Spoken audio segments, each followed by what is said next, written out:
mi dva, srebrousta pa mali Svetovi tukaj. Boš pozdravil? Boš rekel hej?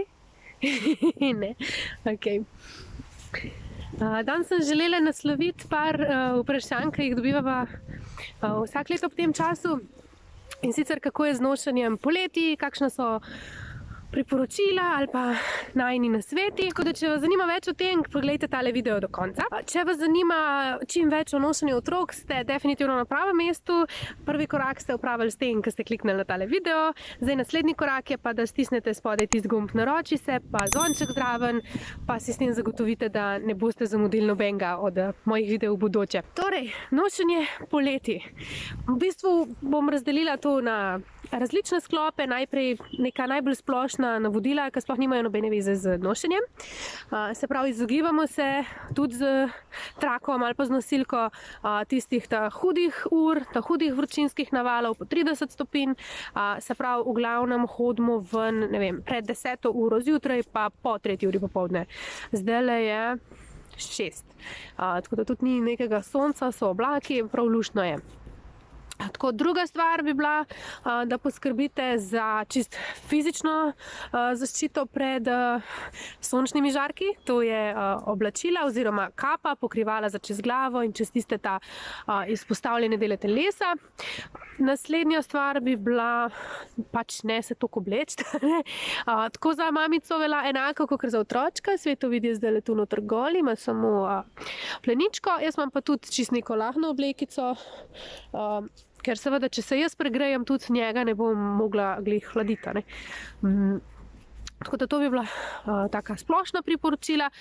Potem pa še, kar se tiče samega nošenja, imejte v mislih, ne glede na to, ali imate trak ali imate nosilko, da šteje kot vsaj en sloj oblačila. Zdaj pri traku, če imate večslojne vezave, pomeni več slojev. Jaz sem tule zdaj enoslojni, prvi hrbtni vez. Tako da že to šteje kot en sloj oblačila za njega. Načeloma je tako, da so hladnejši vezi zadaj, pa mogoče na boku, ker pač iz ene strani lahko pride zrak zraven.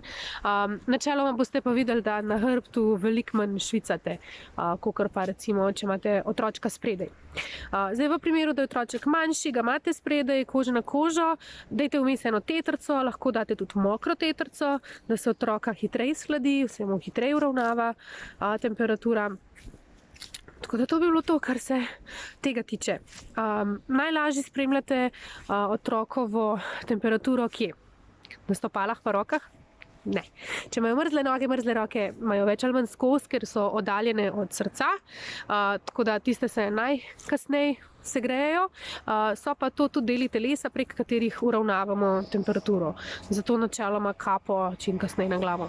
Definitivno pa, če boste noge in roke pustili odkrite, ne da so oblečene, bodo se čez njih tudi hladili. No, nama je začeli zdaj deževati. Je fino? Ja, dežuje ti na glavo. Kar se tiče samih nosilk pa krokov, je pa tako, zdaj, če boste upoštevali ta splošna navodila, nimate glih ne vem koliko za zgrešiti. So fajn materiali, so fajn kakšna tkanja, ki so mogoče malo bolj zračna, ali pa kakšen lan, Ice Cotton, mislim, da ima Oša, mogoče še kakšen proizvajalec, pa tkanja, se pravi lažja tkanja, pod 300 definitivno, tam 240 do 270 je tisto taman okno za otroke vseh velikosti in starosti. Kakšni imajo raje tanjše trakove, če mislite sploh kakšne večslojne vezave delati. Pri nosilki je pa tudi fajn, da je vsaj ta panel, ta hrbtni del, ki pride čez otroka, iz traku, tkanega traku narejen. Tako da, če boste upoštevali te, ne vem, koliko sem jih zdaj povedala, nasvete, nimate kaj zgrešiti, no, se boste lepo nosili in crklali čez celo leto, po zimi ali pa poleti. To bi bilo za danes to, no. Jaz upam, da vam je tale video všeč. Če vam je bil, dajte stisniti prst gor. Vesela bom, če me podprete, pritisnete res tisti gumb naroči se pa zvonček zraven. Pa seveda, če se boste odločili, pa podelili tale video naprej. Mi se pa vidimo kmalu. Boš dal čau, čau? Pa? Ja. Ciao!